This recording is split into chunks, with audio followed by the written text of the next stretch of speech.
La dernière supernova, un roman de Éric Simon. 16 juillet 2029. Comment ça, plus d'astronautes? Egon Scumm éructait. Nous n'en avons plus que 3 parmi les 20 premiers, répondit Frédéric Fournier. Tous les autres ont refusé les uns après les autres de rejoindre le pas de tir. Ils se sont concertés visiblement, car ils ont tous le même discours sur le principe de précaution, le risque trop élevé et j'en passe sur les conséquences de la supernova et ses foutaises. Mais qu'est-ce que vous avez foutu pour en arriver là? C'est impossible.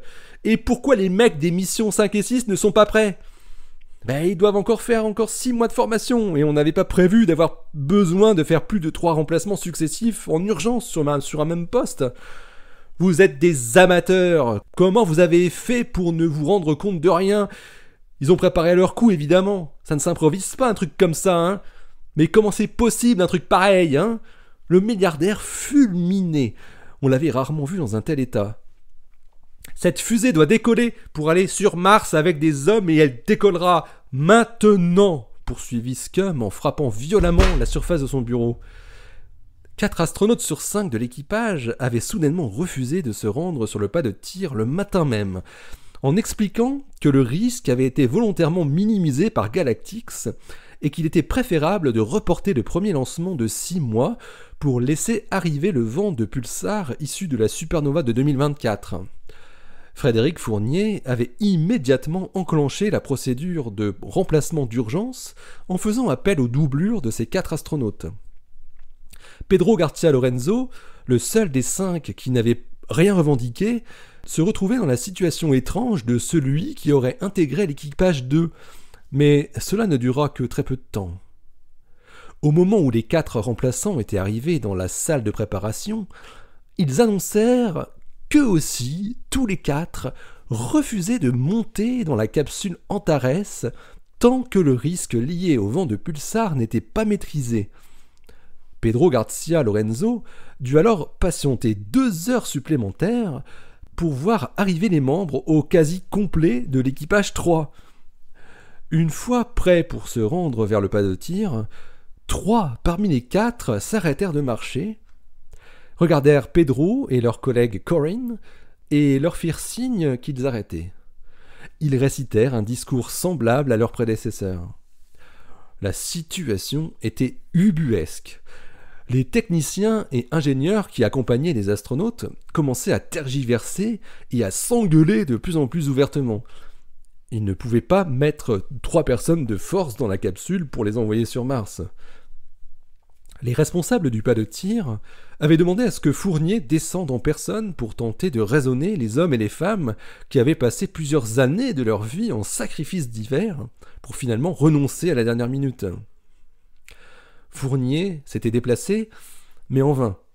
Il fit venir les membres du 4e équipage, et le même sketch se déroula presque à l'identique. Un seul parmi eux souhaitait partir vers Mars.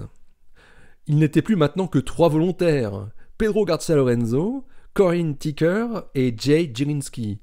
Ça ne faisait pas un équipage de Mars Explorer. Frédéric Fournier était furieux. Il insultait littéralement les 17 astronautes grévistes en leur prédisant une fin de carrière rapide. Il lui avait répondu qu'ils étaient les seuls à pouvoir grimper dans le crew Antares pour l'amener sur la planète rouge, et qu'ils avaient des droits, dont celui de se retirer en cas de danger imminent. Même si le vent de pulsar devait arriver 6 mois plus tard, le danger était immédiat puisqu'une fois lancé, la capsule ne pouvait pas faire demi-tour avant de parvenir en orbite martienne. Démerdez-vous, vous en avez déjà 3, eh bien vous allez m'en trouver 2 autres parmi ceux qui restent. Et puis vous me prenez une femme pour qu'il y en ait 2, hein. Les ethnies, on s'en fout maintenant. Vous allez bien en trouver 2 qui n'ont pas peur de ces conneries quand même. Egon Scumm hurlait à 20 cm du visage de Frédéric Fournier. Avant d'entrer dans son bureau, ce dernier avait essayé d'imaginer quelle aurait pu être la réaction de Scumm, mais il l'avait surpris, une fois de plus. Peut-être qu'en repoussant de quelques mois, on pourrait disposer d'un équipage entièrement formé, marmonna Fournier sur un ton non convaincu et non convaincant. J'ai dit que c'était maintenant, maintenant. Il est hors de question de repousser le premier lancement de plus d'une semaine, tu m'entends? T'as 7 jours pour me faire décoller cet Eagle, avec 3 hommes et 2 femmes à son bord. Si tous ces mecs ont la trouille, ils ne méritent pas de fouler le sol de Mars, c'est aussi simple que ça. Tu les as mal sélectionnés, c'est tout. Je crois surtout qu'ils ont été manipulés par l'extérieur, osa Fournier. C'est notre protection qui a sans doute foiré à un moment. Mais bon, inutile d'avoir des regrets, je vais reprendre en main dès maintenant le contrôle de l'environnement des 60 recrues qu'il nous reste. Et je vais sélectionner les 2 plus motivés du groupe. Et aux autres, tu sais quoi? Tu peux leur dire de faire leur carton. Je veux plus les voir avec mon logo sur la poitrine, ces raclures. Frédéric Fournier avait très bien compris le message sous-jacent de son président-directeur général, qui fêtait son 60e anniversaire. Son avenir à lui aussi allait se jouer dans les 7 prochains jours. Dès l'annonce du 17 juillet du licenciement des 18 astronautes, Craig avait été mis dans la même charrette. La presse se déchaîna contre les méthodes de Galactix. Craig, Erin et leurs camarades d'infortune racontèrent dans les détails comment Galactix contrôlait et surveillait les communications de ses astronautes. Le service de communication de Galactix déploya tous ses talents pour dénigrer ses anciens employés par presse interposée.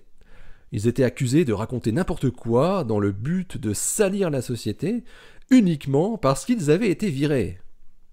Or, ils avaient été licenciés pour faute grave. Leur comportement avait été impardonnable, car ils mettaient en danger un programme de plusieurs dizaines de milliards de dollars.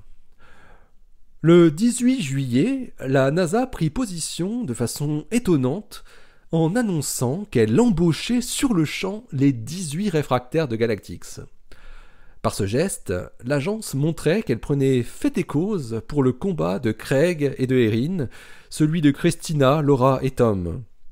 Mais à aucun moment, la NASA ne demandait explicitement à Scum de revoir son planning de lancement.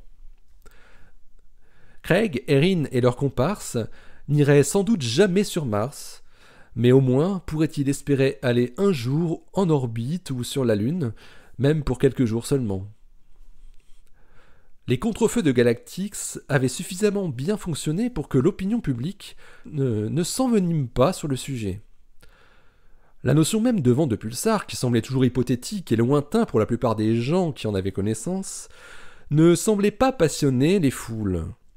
La communication de Galactix avait fait passer ses ex-futurs stars pour des losers, qui n'étaient bons qu'à rejoindre une agence de losers incapables de se maintenir dans l'espace ou sur la Lune à cause d'un principe de précaution ridicule. Ils avaient inondé tous les canaux possibles, de la fake news en grande quantité. Christina regardait l'écran en repensant à tout ce qu'ils avaient essayé de faire, et réussi en partie. Il y aurait des victimes, mais au moins elles seraient consentantes. Tous les astronautes de Galactix, ceux qui restaient, savaient forcément pourquoi un grand nombre d'entre eux ne faisaient plus partie du groupe. Beaucoup allaient abandonner le navire, c'était sûr. Quelques-uns et quelques-unes seraient restés, à l'image de Pedro Garcia Lorenzo, qui se retrouvait malgré lui avec une étiquette de chef, alors qu'il n'avait rien fait pour mériter quelque titre que ce soit. Galactix avait annoncé fièrement la formation du nouvel équipage le soir du 19 juillet, pour un décollage planifié le 20 juillet, et avait assuré que le second lancement serait effectué comme prévu à la mi-décembre. On fêtait les 60 ans du premier pas de l'homme sur un astre autre que la Terre. Quel meilleur jour pour le lancement des premiers hommes et femmes qui allaient marcher sur un autre astre que la Lune? Egon Scum avait fait un beau petit discours plein d'emphase, et les astronautes, 3 hommes et 2 femmes, avaient pris place au sommet du lanceur lourd Eagle 5.